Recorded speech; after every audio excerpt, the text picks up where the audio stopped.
Hi hello welcome to my YouTube channel. എല്ലാവർക്കും പുതിയൊരു വീഡിയോയിലേക്ക് സ്വാഗതം. അപ്പോൾ ഇന്നൊരു പുതിയ വീഡിയോ ആയിട്ടാണ് വന്നിരിക്കുന്നത്. ആക്ച്വലി തമ്പനയിലിൽ കണ്ട കാര്യങ്ങൾ മാത്രമല്ല ഇതിനകത്ത് ഡിസ്കസ് ചെയ്യുന്നത്. ആക്ച്വലി കുറേ ക്വസ്റ്റ്യൻസ് വരുന്നുണ്ട്. നിങ്ങൾക്ക് വീഡിയോസിൻ്റെ അടിയിലുള്ള കമൻസ് ശ്രദ്ധിച്ചാൽ അറിയാം, കുറേ കാര്യങ്ങൾ ആൾക്കാർ ചോദിക്കുന്നുണ്ട്. അപ്പോൾ ആക്ച്വലി എല്ലാം ഓരോന്നെടുത്തിട്ട് ഓരോരോ കുഞ്ഞു വീഡിയോ ആക്കാനായിട്ടുള്ള അത്രയും പറയാനുള്ളതില്ല. അതുകൊണ്ട് ഞാൻ വിചാരിച്ചു ലൈക്ക് ഒരു Q&A സെഷൻ പോലെ പറ്റുന്നത്രത്തിൻ്റെ ആൻസേഴ്സ് പറയാം. അപ്പോൾ വീഡിയോ തുടങ്ങുന്നതിന് മുമ്പ് ഒരു കാര്യം പറഞ്ഞോട്ടെ. എല്ലാവരും വീഡിയോ കാണുന്നതിന് ഒത്തിരി താങ്ക് യു. പക്ഷെ ആ കാണുന്ന കൂട്ടത്തിൽ തന്നെ ഒന്ന് സബ്സ്ക്രൈബും കൂടി ചെയ്തേക്കുക. അതിൻ്റെ കൂടെ ആ ഓൾ എന്നുള്ള ഓപ്ഷനും കൂടി ഇനേബിൾ ആക്കുകയാണെങ്കിൽ ഞാൻ ചെയ്യുന്ന എല്ലാ വീഡിയോസിൻ്റെയും നോട്ടിഫിക്കേഷൻസ് നിങ്ങൾക്ക് കിട്ടും. പിന്നെ നിങ്ങൾക്ക് ഇഷ്ടപ്പെടുന്നുണ്ടെങ്കിൽ അല്ലെങ്കിൽ ഇത് ഉപകാരപ്പെടുന്നുണ്ട് എന്ന് തോന്നുന്നുണ്ടെങ്കിൽ അതൊരു ലൈക്കും കൂടി തന്നാൽ നമുക്കൊരു എൻകറേജ്മെൻ്റ് ആവും. അപ്പോൾ അതുവേണ്ടി കാണുന്നവർ ഒന്ന് സബ്സ്ക്രൈബ് ചെയ്ത് സപ്പോർട്ട് ചെയ്യണം കേട്ടോ. അപ്പോൾ നമുക്ക് സമയം കളയണ്ട, വീഡിയോയിലേക്ക് പോകാം. Our hearts beat to the city streets. We began to feel the fire. We rise like tall buildings as the chemicals they take us higher.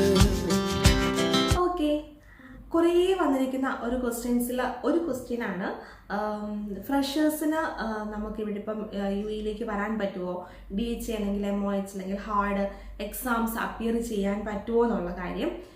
Actually എനിക്ക് തോന്നുന്നു എൻ്റെ പ്രീവിയസ് ഒരു വീഡിയോയിൽ ഞാൻ പറഞ്ഞിട്ടുണ്ടായിരുന്നു. ഇപ്പോൾ ലൈക്ക് 2020 ശേഷം നമുക്കിപ്പം എക്സ്പീരിയൻസ് വേണ്ട, എക്സ്പീരിയൻസ് ഇല്ലാണ്ടും നഴ്സുമാർക്ക് നമുക്ക് എക്സാം അറ്റൻഡ് ചെയ്യാം, വന്ന് ജോലിക്ക് കയറാം എന്നുള്ളത്. പക്ഷെ പുതിയ അപ്ഡേറ്റ് വീണ്ടും വന്നിരിക്കുകയാണ്. അതായത് ലൈക്ക് 2020 സമയത്ത് നമുക്കറിയാം ഒരു പാൻഡമിക് ടൈം ആയിരുന്നു അല്ലേ, കോവിഡ് കാരണം ഒരു പാൻഡമിക് ടൈം ആയിരുന്നു. എല്ലാ സ്ഥലങ്ങളിലെയും പോലെ നഴ്സുമാർക്ക് അല്ലെങ്കിൽ ഹെൽത്ത് കെയർ പ്രൊഫഷണൽസിന് ഇവിടെ UAE ഡിമാൻഡ്സ് കൂടുതലായിരുന്നു. അപ്പോൾ ആ ഒരു സമയത്തായിരുന്നു അവർ ഈ ഒരു റൂളിന് ചേഞ്ച് വരുത്തിയത്. ലൈക്ക് അതിന് മുമ്പ് വരെയുള്ള റൂൾ എന്ന് പറഞ്ഞാൽ 2 year എക്സ്പീരിയൻസ് മാൻഡേറ്ററി ആയിരുന്നു, എങ്കിൽ മാത്രമേ നമുക്ക് എക്സാം അപ്പിയർ ചെയ്യാൻ പറ്റുള്ളായിരുന്നു. ആ എക്സാം അപ്പിയർ ചെയ്ത് കഴിഞ്ഞാൽ മാത്രമേ നമുക്ക് ഇങ്ങോട്ടേക്ക് വരാൻ പറ്റുള്ളായിരുന്നു. പക്ഷേ during the time of Covid pandemic ആ സമയത്ത് നമുക്ക് നഴ്സസിൻ്റെ റിക്വയർമെൻറ്റ്സ് കൂടുതലായതുകൊണ്ട് ആ സമയത്ത് അവർ ആ റൂള് ഒന്നും കാര്യത്തിലെടുത്തില്ല. ലൈക്ക് എക്സ്പീരിയൻസ് ഇല്ലാത്തവരെയും ജസ്റ്റ് പാസ് ഔട്ട് ആയവരെയും എന്തിനു പറയണം, എക്സാം പോലും എഴുതാതെ കൊണ്ടുവന്നിട്ടുണ്ടായിരുന്നു ആൾക്കാരെ. എന്നിട്ട് ഇവിടെ കൊണ്ടുവന്ന് കഴിഞ്ഞിട്ട് അവർക്കൊരു വിത്തിൻ 6 months എക്സാം എഴുതിയെടുക്കുകയാണെങ്കിൽ അവർക്ക് ഇവിടെ തന്നെ കണ്ടിന്യൂ ചെയ്യാമെന്ന് പറഞ്ഞിട്ടായിരുന്നു കൊണ്ടുവന്നിട്ടുള്ളത്. അപ്പോൾ ആ ഒരു റൂളിൽ പ്രത്യേകിച്ച് മാറ്റങ്ങളൊന്നും വരുത്തിയിരുന്നില്ല. പക്ഷേ ഇപ്പം ഇപ്പം വീണ്ടും ആ റൂളിൽ ചേഞ്ച് വന്നിരിക്കുകയാണ്. അതായത് ഇപ്പം നേരെ പ്രീവിയസ് ആ ഒരു റൂളിലേക്ക് തന്നെ ഇവിടുത്തെ റൂള് ചേഞ്ച് ആയിരിക്കുകയാണ്, അല്ലെങ്കിൽ ആ പ്രീവിയസ് റൂളിലേക്ക് തന്നെ മാറ്റപ്പെടുത്തിയിരിക്കുകയാണ്. എന്നോട് ചോദിച്ചിരുന്ന കുറേ കുട്ടികളോടും ഞാൻ പറഞ്ഞിട്ടുണ്ടായിരുന്നു ഇതുവരെ ചേഞ്ചസ് ഒന്നും വന്നിട്ടില്ല. സോ 2020 ശേഷം അല്ലെങ്കിൽ 2020 മുതൽ പാസ് ഔട്ട് ആയിട്ടുള്ള കുട്ടികൾക്ക് എക്സ്പീരിയൻസിൻ്റെ ആവശ്യം ഇല്ല, അവർക്ക് എക്സ്പീരിയൻസ് ഇല്ലാണ്ടും എക്സാം എഴുതി കയറി പോരാമെന്ന് പറഞ്ഞിട്ടുണ്ടായിരുന്നു. പക്ഷേ ഇപ്പം അതിലൊരു മാറ്റം വന്നിരിക്കുകയാണ്. Actually it's A bad luck. എന്താ പറയുക, ഇപ്പം 2 years എക്സ്പീരിയൻസ് മാൻഡേറ്ററി ആയിട്ടുണ്ട്. അപ്പം 2 years എക്സ്പീരിയൻസ് ഇല്ലാതെ നിങ്ങൾക്ക് പാസ് ഔട്ടായി, കുറേ പേര് പറഞ്ഞിട്ടുണ്ട് ചേച്ചി ഞാൻ പാസ് ഔട്ടായി, അപ്പോൾ പെട്ടെന്ന് തന്നെ എക്സാം എഴുതിയെടുത്ത് പോരാമെന്നോർത്താണ്. അപ്പം ഇത്രയും നാളും അതിനെ എൻകറേജ് ചെയ്യാമായിരുന്നു. പക്ഷേ ഇനിയിപ്പോൾ അത് പറ്റില്ല. നിങ്ങൾ എക്സാം എഴുതണമെങ്കിലും ഇങ്ങോട്ടേക്ക് UAE ജോലി ചെയ്യാൻ വേണ്ടി വരണമെങ്കിലും 2 year എക്സ്പീരിയൻസ് മാൻഡേറ്ററി ആയിട്ടുണ്ട്. സോ ആ കാര്യത്തിൽ ഇനിയിപ്പോൾ ഒരു സംശയം ഉണ്ടാവേണ്ട കാര്യമില്ല. ഒരുപാട് പേര് വീണ്ടും ഫ്രഷേഴ്സിൻ്റെ കാര്യം ചോദിച്ചപ്പോഴാണ് ഞാനും വീണ്ടും ഒന്നും കൂടെ ചെക്ക് ചെയ്യാമെന്ന് വിചാരിച്ചത്. അപ്പോൾ ചെക്ക് ചെയ്തപ്പോഴാണ് ഈ ഒരു കാര്യം അറിയുന്നത്. സോ അതാണ് ഫസ്റ്റ് പറയാനുള്ള കാര്യം. ഇനി തൊട്ട് ഇങ്ങോട്ടേക്ക് വരണമെങ്കിൽ നിങ്ങൾക്ക് ഫ്രഷേഴ്സിന് വരാൻ പറ്റത്തില്ല, അറ്റ്ലീസ്റ്റ് 2 years എക്സ്പീരിയൻസ് മസ്റ്റാണ്.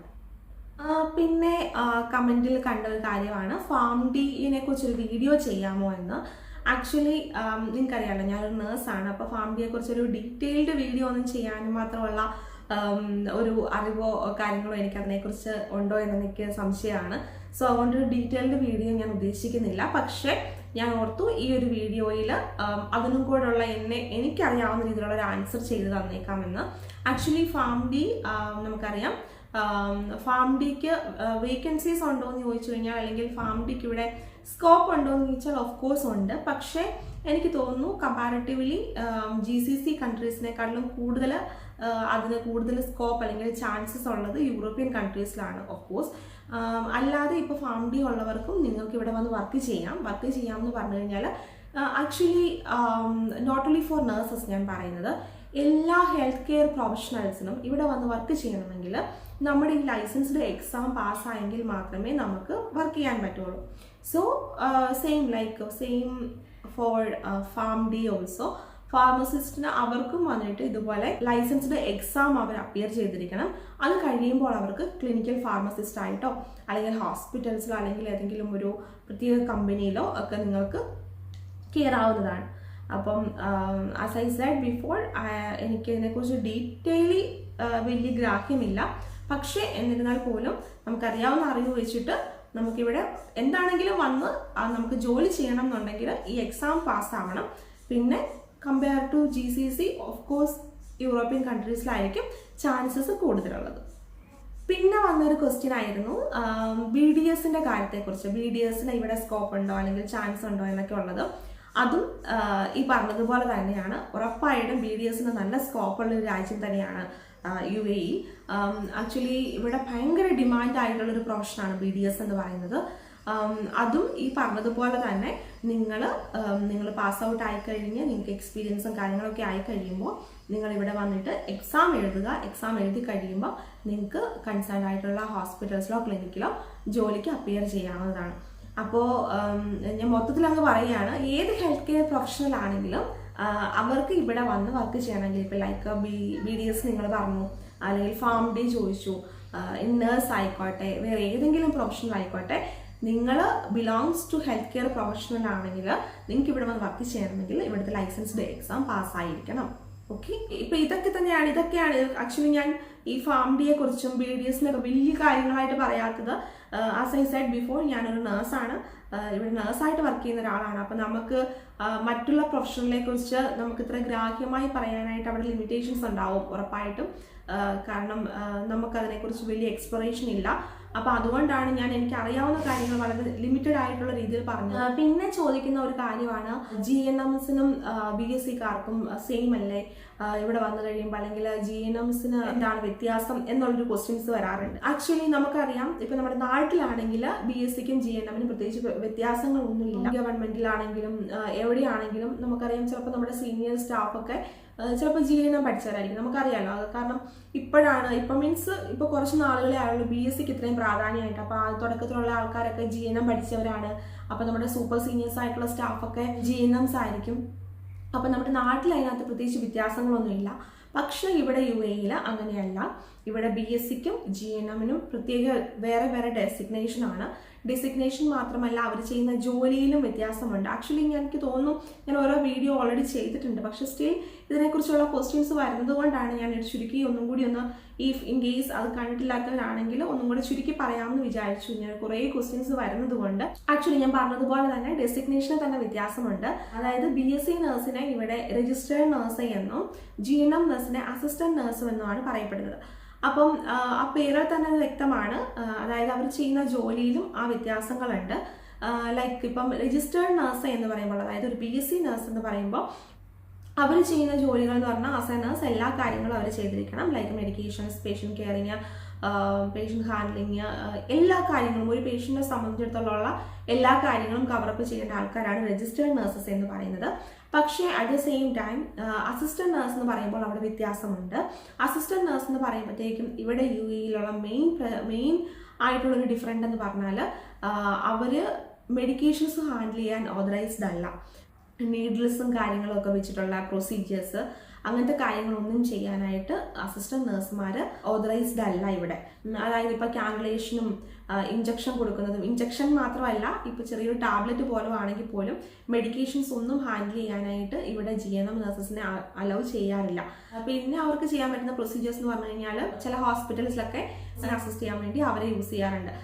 ലൈക്ക് ഇപ്പം ഓർത്തോപീഡിക്, ഗൈനക്കോളജി, ഒഫ്താൽമോളജി ഒക്കെ എന്ന് പറഞ്ഞാൽ മറ്റൊന്നുമല്ല, ഇപ്പം ഓർത്തോപീഡിക് ഒക്കെ ആണെങ്കിൽ ജസ്റ്റ് പ്ലാസ്റ്റർ ഇടുന്ന കാര്യങ്ങളും അങ്ങനെയുള്ള മറ്റ് സൂച്ചറിങ്ങും കാര്യങ്ങളും ഒന്നും വരുന്നില്ലാത്തത് കൊണ്ട് ആ കാര്യങ്ങൾ ഓക്കെ ആയിരിക്കാം. പിന്നെ ഇപ്പം ഒഫ്താൽമോളജി ആണെന്ന് പറഞ്ഞാൽ ജസ്റ്റ് എക്സാമിനേഷനും കാര്യങ്ങളൊക്കെ ഡോക്ടറിനെ അസിസ്റ്റ് ചെയ്യാനായിട്ട് പറ്റും. അല്ലാതെ പ്രൊസീജിയേഴ്സിനൊന്നും ഇവർ ചെയ്യാൻ പറ്റില്ല, ഇവർക്ക് അസിസ്റ്റ് ചെയ്യാനും പറ്റില്ല. അപ്പം ഇവരുടെ മെയിൻ ജോലി എന്ന് പറഞ്ഞു കഴിഞ്ഞാൽ ഒരു ഹോസ്പിറ്റലിൽ നമ്മൾ രജിസ്റ്റേർഡ് നഴ്സുമാരെ അസിസ്റ്റ് ചെയ്യുക. അതായത് ഇപ്പോൾ പേഷ്യൻസിനെ റിസീവ് ചെയ്യുക, അവരുടെ വൈറ്റൽ സൈൻസ് ചെക്ക് ചെയ്യുക, അവരുടെ ഹിസ്റ്ററി കളക്ഷൻസ്, പിന്നെ പേഷ്യൻ്റ് എവിടെയെങ്കിലും ട്രാൻസ്ഫർ ചെയ്യണമെങ്കിൽ ട്രാൻസ്ഫർ ചെയ്യുക, പിന്നെ ഫയൽ വർക്ക്സും കാര്യങ്ങളൊക്കെ അങ്ങനെയുള്ള കാര്യങ്ങളൊക്കെ ചെയ്യുക എന്നുള്ളതാണ് അസിസ്റ്റന്റ് നഴ്സിന്റെ ഇവിടെയുള്ള ജോലി എന്ന് പറയുന്നത്. പിന്നെ വന്നിരിക്കുന്ന ഒരു ക്വസ്റ്റ്യൻ ആണ് സാലറി ഡിഫറൻസ്. അതും ഈ പറഞ്ഞതുപോലെ തന്നെ ഞാൻ സാലറിയെ കുറിച്ച് ഒരു വീഡിയോ ചെയ്തിട്ടുണ്ടായിരുന്നു. അതുകൊണ്ട് ചുരുക്കി പറയാം, സാലറിയിലും ചെറിയ വ്യത്യാസങ്ങളുണ്ട്. അതായത് പറഞ്ഞതുപോലെ തന്നെ ജോലിയിൽ ഇത്രയും വ്യത്യാസങ്ങൾ ഉള്ളത് കൊണ്ട് തന്നെ സാലറിയിലും ഓഫ് കോഴ്സ് വ്യത്യാസമുണ്ട്. ഒരുപാട് വലിയ വ്യത്യാസം എന്ന് പറയുന്നില്ല, അതും അക്കോർഡിംഗ് ടു ദ ഹോസ്പിറ്റൽസ് ആണ്. ചില ഹോസ്പിറ്റൽസ് അത്യാവശ്യം കുഴപ്പമില്ലാത്ത രീതിയിലുള്ള വ്യത്യാസമായിരിക്കും, ചില ഹോസ്പിറ്റലിൽ ഇച്ചിരി ഹ്യൂജ് ഡിഫറൻസ് ആയിരിക്കും ഉണ്ടാവുക. എന്നാൽ പോലും എങ്ങനെയായിരുന്നാലും BSc-കാരെക്കാട്ടിലും GNM നഴ്സിന് സാലറിയിൽ കുറച്ച് ഡിഫറൻസിയേഷൻ ഉണ്ടാവും. പിന്നെ കുറച്ച് പേര് ചോദിച്ച ഒരു ചോദ്യമാണ്, എനിക്ക് തോന്നുന്നു അതിനെക്കുറിച്ച് വലിയ ഐഡിയ ഇല്ലാത്തത് കൊണ്ടായിരിക്കാം. നമ്മുടെ OET IELTS ഒക്കെ പോലെ തന്നെ ചേച്ചി നമുക്ക് ഇംഗ്ലീഷ് പ്രൊഫിഷ്യൻസി ഭയങ്കരമായിട്ട് ആവശ്യമാണോ, അങ്ങനെയുള്ള കാര്യങ്ങൾ ചോദിക്കാറുണ്ട്. ആക്ച്വലി നമുക്കറിയാം യൂറോപ്യൻ കൺട്രീസിലേക്ക് അതൊരു ലാംഗ്വേജ് ടെസ്റ്റാണ്. കാരണം അതൊരു ഇംഗ്ലീഷ് സ്പീക്കിംഗ് രാജ്യമായതുകൊണ്ട് അങ്ങോട്ടേക്ക് നമുക്ക് ലാംഗ്വേജ് ടെസ്റ്റാണ്. അത് നമ്മുടെ ഒരു പ്രൊഫഷണൽ ലൈഫുമായിട്ട് ഇപ്പം OET ഒക്കെ ആണെങ്കിൽ ശരിയാണ്, നമ്മുടെ ഹെൽത്ത് കെയർ സെക്ടറുമായിട്ട് കുറച്ച് എന്താ പറയുക ബന്ധപ്പെട്ടിട്ടുണ്ട്. എങ്കിലും അൾട്ടിമേറ്റ്ലി അതിൻ്റെ ഉദ്ദേശം എന്ന് പറയുന്നത് നമ്മുടെ ലാംഗ്വേജ് ടെസ്റ്റ് ചെയ്യുക എന്നുള്ളതാണ്.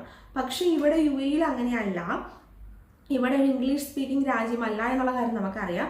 അതുകൊണ്ട് തന്നെ ഇത് ഇംഗ്ലീഷ് ടെസ്റ്റ് അല്ല, നമ്മുടെ exam completely based on our profession. നമ്മുടെ പ്രൊഫഷനുമായിട്ട് ബന്ധപ്പെട്ട ക്വസ്റ്റ്യൻസ് മാത്രമേ വരത്തുള്ളൂ. അതിനകത്ത് ആസ് എ നേഴ്സ് അല്ലെങ്കിൽ ഡോക്ടർ, ഫാർമസിസ്റ്റ് ആരും തന്നെ ആയിക്കോട്ടെ, നമ്മുടെ പ്രൊഫഷനിൽ നമ്മൾ എത്രമാത്രം കാലിബർ ആണ് എന്ന് മനസ്സിലാക്കാൻ വേണ്ടിയുള്ള ടെസ്റ്റാണ്. സോ അതൊരിക്കലും ഒരു ഇംഗ്ലീഷ് ടെസ്റ്റ് അല്ല, ഇംഗ്ലീഷ് അല്ല അതിനകത്ത് മാൻഡേറ്ററി ആയിട്ടുള്ള. ഈവൻ നമുക്ക് സംസാരിക്കാൻ പോലുള്ള ഓപ്ഷൻ അതിനകത്തില്ല. നമ്മളിത് കമ്പ്യൂട്ടറൈസ്ഡ് ടെസ്റ്റ് ആണ്. നമ്മൾ just answers, multiple answer question ആണ്. ആൻസേഴ്സ് ഇപ്പം 3 or 4 ഓപ്ഷൻസിനകത്തുനിന്ന് നിങ്ങൾക്ക് കറക്റ്റ് എന്ന് തോന്നുന്നത് നിങ്ങൾ സെലക്ട് ചെയ്യുക എന്നുള്ളതാണ് നമ്മുടെ എക്സാംസിനകത്ത് വരുന്നത്. അല്ലാണ്ട് ഒരിക്കലും ഇവിടെ UAE നമുക്ക് ഇംഗ്ലീഷ് പ്രൊഫിഷ്യൻസി ടെസ്റ്റ് അല്ല. അതും കുറച്ച് പേര്, ഒരുപാട് പേരില്ല, പക്ഷെ എന്നാലും കുറച്ച് പേര് അത് ചോദിച്ചു. അപ്പോൾ ആർക്കെങ്കിലും അത് ഡൗട്ട് ഉണ്ടെങ്കിൽ അതൊന്ന് ക്ലാരിഫൈ ചെയ്യാൻ വേണ്ടിയിട്ടാണ് അത് പറഞ്ഞത് കേട്ടോ. അപ്പോൾ എനിക്ക് തോന്നുന്നു ഇതൊക്കെയാണ് മെയിനായിട്ടും കുറച്ച് ചോദിച്ചിരിക്കുന്ന ക്വസ്റ്റ്യൻസ്. അപ്പം അടുത്ത വീഡിയോയിലൂടെ വീണ്ടും കാണാം. അപ്പോൾ എപ്പോഴും പറയുന്ന സെയിം കാര്യം തന്നെയാണ് വീണ്ടും പറയുന്നത്. നിങ്ങളെ കാണുന്ന കൂടുതൽ തന്നെ ഒന്ന് സബ്സ്ക്രൈബും കൂടി ചെയ്തേക്കുക. നിങ്ങൾ ആർക്കെങ്കിലും ഇത് ഉപകാരപ്പെടുന്നുണ്ടെങ്കിൽ, അല്ലെങ്കിൽ നിങ്ങളുടെ കൂട്ടുകാർക്കോ ഫ്രണ്ട്സിനോ റിലേറ്റീവ്സിനൊക്കെ നിങ്ങൾ ഇത് ഉപകാരപ്പെടുന്നുണ്ടെന്ന് തോന്നിക്കഴിഞ്ഞാൽ പ്ലീസ് അവർക്കും കൂടി ഒന്ന് ഷെയർ ചെയ്ത് കൊടുത്തേക്കുക. പിന്നെ ഉറപ്പായിട്ടും നിങ്ങൾക്ക് എന്തെങ്കിലും സംശയങ്ങളോ കാര്യങ്ങളോ അല്ലെങ്കിൽ സജഷൻസോ, ഞാനും നിങ്ങളെപ്പോലെ തന്നെ ഒരു വ്യക്തിയാണ് അല്ലേ. അപ്പോൾ ഉറപ്പായിട്ടും നമ്മൾ ഇതിനകത്തൊന്നും ഒത്തിരി എക്സ്പേർട്ടായിട്ടുള്ള ആൾക്കാരൊന്നും അല്ല. അപ്പം നമ്മളും തുടക്കക്കാരാണ്. അപ്പം നമുക്ക് പറയുന്നതിനകത്ത് എന്തെങ്കിലുമൊക്കെ തെറ്റുകളോ കാര്യങ്ങളോ ഒക്കെ ഉണ്ടെങ്കിൽ ഉറപ്പായിട്ട് നിങ്ങൾക്കത് കമൻറ്റിൽ പറഞ്ഞ് അറിയിക്കാവുന്നതാണ്. അത് തിരുത്താനായിട്ട് മാക്സിമം ശ്രമിക്കും. പിന്നെ എപ്പോഴും പറയാറുള്ളത് പോലെ തന്നെ എന്തെങ്കിലും ഡൗട്ടോ കാര്യങ്ങളൊക്കെ ഉണ്ടെങ്കിൽ ഒന്നെങ്കിൽ കമൻറ്റിൽ ചോദിച്ചോളുക, അല്ലെങ്കിൽ ഇൻസ്റ്റാഗ്രാമിൽ മെസ്സേജ് അയച്ച് ചോദിച്ചോളുക കേട്ടോ. അപ്പം ഇതൊക്കെ തന്നെയാണ് പറയാനുള്ളത്. വീണ്ടും അടുത്ത വീഡിയോയിലൂടെ കാണാം. ബൈ.